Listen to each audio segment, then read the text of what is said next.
নমস্কার, আমি ঝুমা বলছি ব্যাঙ্গালোর থেকে। সবাই কেমন আছেন? আশা করছি আপনারা সবাই খুব ভালো আছেন।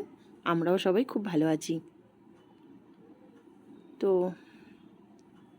আজকে ব্লগটা শুরু করছি এখন এই বিকেল 4টের সময় থেকে। আজকে সকাল থেকে ব্লগটা শুরু করছি না, করছি বিকেল 4টে থেকে, ফল আহারের সময় থেকে। একটু পরেই যাব পার্কে। চারটে একটু বেশি হবে, 4:30 নাগাদ হবে। তো এখন থেকেই শুরু করছি। ফল না কেটে দিলে ওদের বাবা ছেলে খাবেও না, আর ফলগুলো পড়ে থাকবে। তো পার্কে যাওয়ার আগে একটু ফল কেটে দিই। আজকে ফলের মধ্যে একটু নিয়েছি, ড্রাগন ফলটাই নিয়েছি, এটাই কাটবো। আর একটা বাবুকোষ কাটবো। আর কিছু মাশরুম দেখলেন, মাশরুমগুলো তো অনেক বড্ড ময়লা থাকে, সেই জন্য জলে ভিজিয়ে রেখে পার্কে যাব। পার্ক থেকে এসে বন্ধুরা মাশরুমটা এইভাবে কেটে নিয়েছি, নিয়ে একটু ভেজেও নিয়েছি। আর একটু কাজু আর একটুখানি কাশ্মীরি লঙ্কা, যেটা ব্যারিগে মেনশিনকাইও বলা হয়, সেটা গরম জলে ভিজিয়ে রেখেছিলাম। কড়াই অল্প তেল দিয়ে গোটা গরম মশলা দিয়ে আদা রসুন পেঁয়াজ আর দেখুন টমেটো একটু ভাজা ভাজা করে নিচ্ছি। আর এদিকে একটু মটরশুঁটি, সেটা একটু ভাপাতে দিয়েছি। আমাদের এখানে এখন কারেন্ট নেই, সেই জন্য একটু কাজের একটু এরম হয়ে যাচ্ছে আমাদের। কারেন্টটা এলে তবেই আমি এই মশলাটা বাটতে পারবো। দেখা যাক কারেন্ট কতক্ষণে আসে। কারেন্ট যদি না আসে তাহলে কিন্তু রান্না করা মুশকিল হয়ে যাবে, কারণ আমার এখানে শিলনোড়া থেকেও আমি শিলনোড়াটা ইউজ করতে পারি না। আশা করছি এসে যাবে, দেখা যাক। তো কারেন্ট এসে গেছে, দেখুন মশলাটা বেটে নিয়েছি। যে কড়াই যে পেঁয়াজ আদা রসুনটা ভেজেছিলাম, তার সঙ্গে কাজু আর কাশ্মীরি লঙ্কাটা ভেজে নিয়েছি। পনিরটা পিস পিস করে কেটে নিয়েছি, আর মটরশুঁটিটা জল ঝরে নিয়েছি।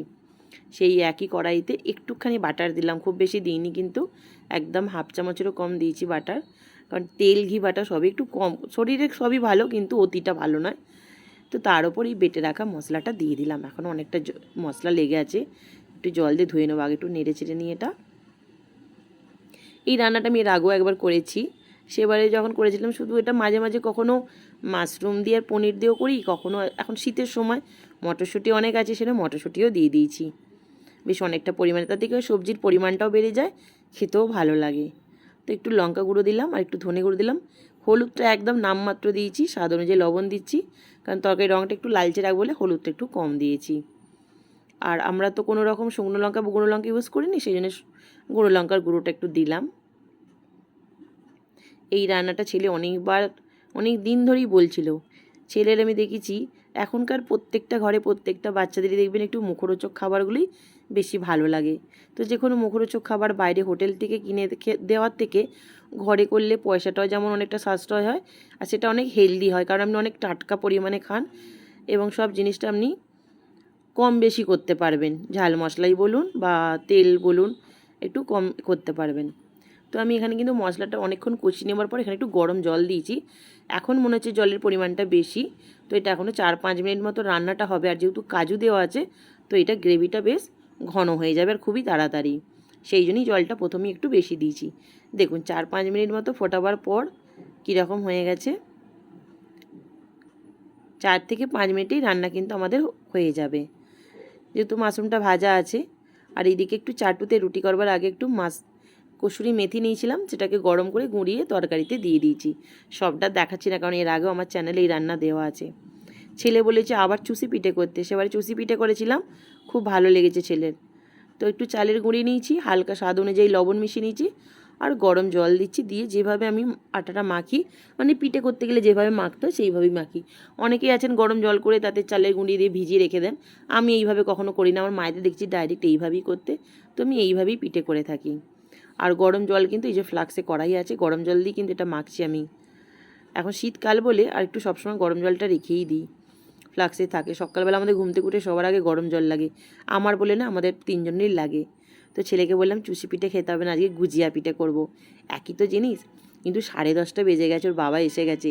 এখনও দেখুন এতটা গুজিয়া করেছি, এখনও অনেকটা, এই যে এখনও মাখা বাকি। এইটা করতে গেলে তো অনেকটা সময় লেগে যাবে, সেই জন্য বললাম দাঁড়া একটু ছোটো ছোটো বল করে দিই, এতে তাড়াতাড়ি হয়েও যাবে আমার, মানে কড়াটা বলটা। তাই আজ ইচ্ছে ছিল খাবার সময় ওদের পিঠেটা দেবো, কিন্তু আজকে আর কোনো কারণে মনে হচ্ছে না হয়ে উঠবে, কারণ এখনই 10:30 বাজে। সেই জন্য পিঠেটা কালকেই খাবেক্ষণ। দুধটা ফুটে উঠতে আগে বলগুলো দিয়ে দিচ্ছি, একসাথেই দেবো। একটু এই পিঠেগুলো করতে কিন্তু খুব বেশি সময় লাগে না বন্ধুরা, 6-7 মিনিট, বড়জন ম্যাক্সিমাম 8 মিনিট, তাতেই কিন্তু হয়ে যায়। ঢালতে গিয়ে অনেকগুলো পড়েও গেল, একেবারে গুজিয়ার থালা নিলেই ভালো। দেখুন গুজিয়া অনেকগুলোই কিন্তু করেছি, একা হাতে করতে গেলে তো রুটি তরকারি সবটা করে গুছিয়ে করছি। আর যেহেতু বললাম কারেন্ট ছিল না অনেকটা সময়, সেই জন্য আজকে রান্নার এতটা দেরি হয়ে গেছে। তো এইটা এখন হতে থাকবে, আমি হালতু হাতে একদম মিশিয়ে নেব, কারণ খুব জোর দিতে গেলে না তাহলে আবার ভেঙে যেতে পারে। এইটা সাহায্যে ভালো উঠছে না, এই যে গুজিয়াগুলো নিচের দিকে পড়ে গেছে।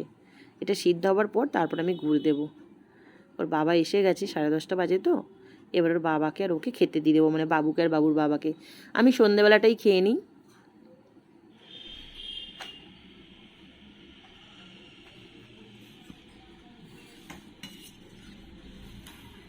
ও কত পনির, পুরো এটাতেই পনিরই উঠেছে খালি। দেখ, একটু মাশরুম দিই, মটরশুঁটি।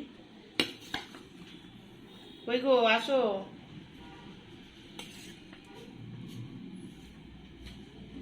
তো বন্ধুরা, রাত হয়ে গেছে, এখন 11:15 বাজে, 10:45। ওদের বাবা ছেলেকে ওদের খেতে দিয়ে আমি আবার চলে এসেছি পিঠের কাছে। পিঠেটা কিন্তু সিদ্ধ হয়ে গেছে। এবার আমি এখানে করব, গুড়টা মিশিয়ে দেবো, খেজুর, এই যে ঝোলা গুড়। অঘ্রাণ সংক্রান্তিতে সরু চাকলি করেছিলাম, সেই আনা হয়েছিল, ফ্রিজেই রেখে দিয়েছি। আবার গুড় আনতে হবে, কারণ এবার পৌষ মাসের সংক্রান্তি এসে যাচ্ছে। এবার পিঠে পার্বণ আছে, পায়েস করবো, তো একদিন গুঁড়ো আনতে হবে, মার্কেট থেকে আনাতে হবে। আমি ওদেরকে খেতে দিয়ে দিচ্ছি, আমি ওদের সঙ্গে খাইনি, কারণ খাবার খেয়েই এতটা রাত্রে বিশেষ করে খেয়েই না শুলে আমাকে আমি দেখেছি বড্ড অম্বল রাখে। সেই জন্য আমি কি করি, একটু শোবার 2-3 ঘন্টা আগে খেয়ে নিই। সেই জন্যই আগেই খেয়ে নিয়েছি, কিছু করার নেই। আর শরীর সুস্থ না থাকলে সংসার পুরোপুরি শুয়ে যাবে। তো আমি না ঠিক রাখলে আমার সংসারকে আমি ঠিক রাখতে পারবো না। সেই জন্যই আমি আগে খেয়ে নিয়েছি। দূরে যাবি। আজকে আর খাবার সময় হয়ে ওঠেনি বন্ধুরা, একটু দেরি হয়ে গেছে পিঠেটা। তো এখন অফ করে ঠান্ডা করে রেখে দেবো, সারাটা দিন বাইরেই থাকবে রান্নাঘরে। আর সকালবেলা একবার ফ্রিজে পুরে দেবো, ফ্রিজের মধ্যে রেখে দিলে খেবে, বেশ ঠান্ডা ঠান্ডা ভালো লাগে খেতে। ছেলে বলেছিল একটু চুষি পিঠে করতে, তো আমি বললাম এই গুজিয়া পিঠেটা তখন দিচ্ছি অনেকেই করছেন, আমিও করলাম, কিন্তু দেরি হয়ে গেছে বলে আবার বলটা করে দিয়েছি, একটু বলটা সময় হচ্ছিল বলে।